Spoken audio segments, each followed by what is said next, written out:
Hello बच्चों, मैं doctor Sunita Nandal कक्षा 11th के लिए अभिव्यक्ति और माध्यम जो बुक है उसका चैप्टर चल रहा है कार्यालय लेखन और प्रक्रिया।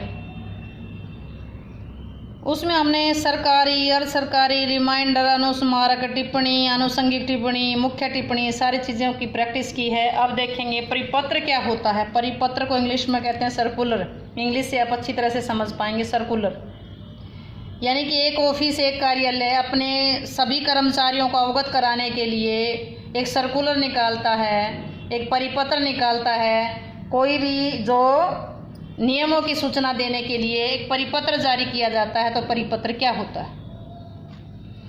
जब कार्यालयों के कर्मचारियों को किसी निर्णय की या किसी प्रशासनिक मामलों के बारे में नियमों की सूचना दी जाती है तो परिपत्र जारी किया जाता है। कर्मचारियों की किसी निर्णय की, ऑफिस में कोई फैसला लिया गया है, उस फैसले को एक रजिस्टर में लिख करके और सभी कर्मचारियों के हस्ताक्षर करवाए जाते हैं कि वो इस निर्णय को पढ़ चुके हैं, इस निर्णय के बारे में जान चुके हैं। या ऊपर से कोई भी नियम बनाए हैं, प्रशासनिक किसी अधिकारी ने, ऑफिस के कार्यालय से किसी अधिकारी ने मीटिंग करके नियम निर्धारित कर दिए और नियमों की सूचना सभी को दी जानी है तो सभी को नोट कराया गया, सभी कर्मचारियों के हस्ताक्षर करवाए गए। तो वो जो नोट निकाला गया है रजिस्टर में, जो साइन करवाने के लिए, उसको क्या कहेंगे? सर्कुलर कहेंगे, परिपत्र कहेंगे। इसमें कार्यालय ज्ञापन की भांति ना तो संबोधन होता है ना ही अधोलेख का मतलब जो नीचे भौदिय वगैरह लिखा जाता है, ना श्रीमान जी लिखा जाता है।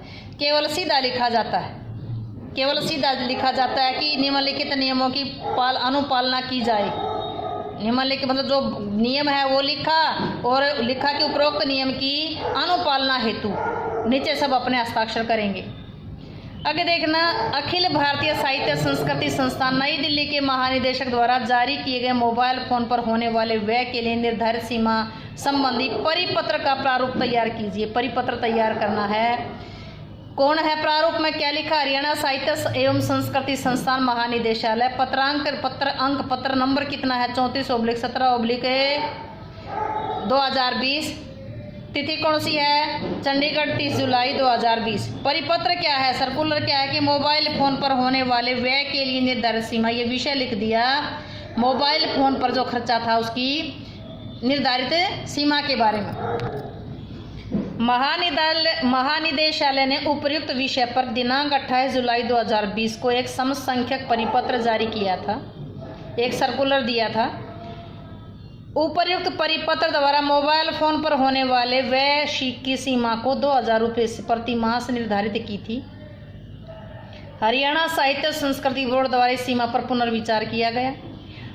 तदनुसार उपर्युक्त परिपत्र में आंशिक संशोधन करते हुए ये निर्णय लिया गया कि करनाल क्षेत्रीय कार्यालय के लिए यह सीमा 6000 रुपये प्रति मास होगी या 4500 रुपये प्रति महीना होगी।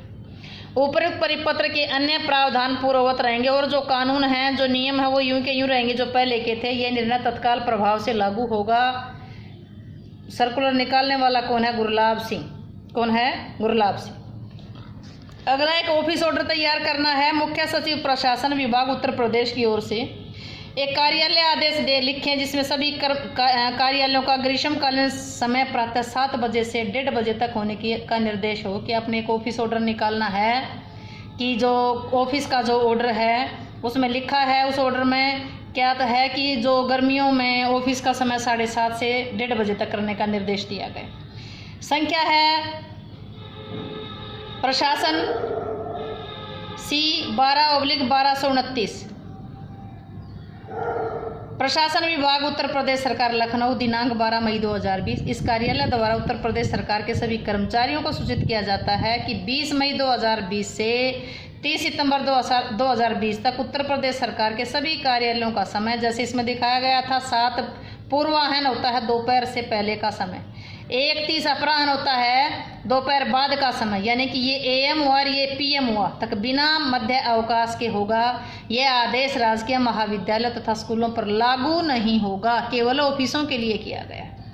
हस्ताक्षर राज सिंह लाठर सचिव है उत्तर प्रदेश सरकार का। उत्तर प्रदेश सरकार के सभी कर्मचारियों तथा पटलनार्थ प्रतिलिपि प्रेषित यानी कि उनको भी कॉपी भेजी गई है।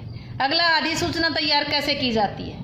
भारतीय राजपत्र में प्रकाशनार्थ खाद्य मंत्रालय भारत सरकार की ओर से इस आशय की अधिसूचना तैयार कीजिए जिसमें खाद्यान्नों को उचित मूल्य पर सर्वसाधारण तक पहुंचाने का उल्लेख हो। भारतीय गजट के भाग 2 अनुभाग 8 में प्रश्नार्थ। केंद्रीय खाद्य मंत्रालय भारत सरकार, नई दिल्ली, ये पिन कोड है। दिनांक 15 अप्रैल 2020, क्रम संख्या 5/7/2020। यद्यपि हमारे देश में खाद्यान्नों की कमी नहीं है, लेकिन फिर भी देश के सभी भागों में खाद्यान्न उचित मूल्यों पर उपलब्ध नहीं हो रहे। केंद्रीय खाद्य मंत्रालय की ओर से यदि यह अधिसूचना जारी की जाती है कि राज्य सरकारें खाद्यान्नों को उचित मूल्यों पर आम लोगों तक पहुंचाने की तत्काल व्यवस्था करें। यह अधिसूचना राजपत्र में प्रकाशन के शीघ्र बाद प्रभावित होगी। आज्ञा से कृष्ण मोहन गुप्ता। सचिव है केंद्रीय खाद्य मंत्रालय भारत सरकार। सेवा में श्रीमान व्यवस्थापक, भारतीय राजपत्र, भारत सरकार, मुद्रणालय, नई दिल्ली 110001। अगला देखिएगा, हरियाणा सरकार के प्रशासन विभाग के सचिव की ओर से एक परिपत्र लिखिए, एक सर्कुलर लिखिए जिसमें सरकारी कार्यालय में हिंदी प्रयोग के बारे में पूछा गया हो कि हमने पहले पत्र भेजा था, उसमें हिंदी कार्यालय में हिंदी का प्रयोग करने के लिए पत्र भेजा था, तो उसका कितना सदुपयोग हुआ है, कितना लागू हुआ वो नियम। प्रारूप है प्रारूप सचिव सेक्रेटरी को लिख रहे हैं। प्रशासन विभाग हरियाणा सरकार, पत्र अंक पत्र क्रमांक है 107 हिंदी -270-310 चंडीगढ़, दिनांक 30 जुलाई 2020। सरकारी कार्यालयों में हिंदी के प्रयोग की स्थिति। महोदय, मैं आपका ध्यान हरियाणा के मंत्रिमंडल के उस निर्णय की ओर दिलाना चाहता हूं जिसके अनुसार हरियाणा राज्य के सभी सरकारी कार्यालयों के कामकाज में हिंदी का प्रयोग अनिवार्य घोषित किया गया था। इस निर्णय को लागू हुए 6 महीने से अधिक समय हो चुका है, परंतु फिर भी कुछ कार्यालयों में अंग्रेजी भाषा का प्रयोग हो रहा है। अतः आपसे अनुरोध है कि आप इस निर्णय को पूर्णतः लागू करें और हरियाणा सरकार के प्रशासन विभाग को इस स्थिति से अवगत कराएं कि आपके कार्यालय में हिंदी का प्रयोग हो रहा है अथवा नहीं, अथवा कार्यालय का कितने प्रतिशत कार्य हिंदी में किया जा रहा है। इस पत्र का उत्तर शीघ्र दें। आपका विश्वास भाजन। हस्ताक्षर कृष्ण कुमार मेहता, सचिव प्रशासन हरियाणा सरकार। उम्मीद है कि यह अभिव्यक्ति और लेखन पुस्तक का जो चैप्टर चल रहा था, कार्यालय लेखन और प्रक्रिया, आपको अच्छे से समझ आया होगा। अगर वीडियो अच्छी लगे तो लाइक करें, शेयर करें, चैनल को सब्सक्राइब करना ना भूलें।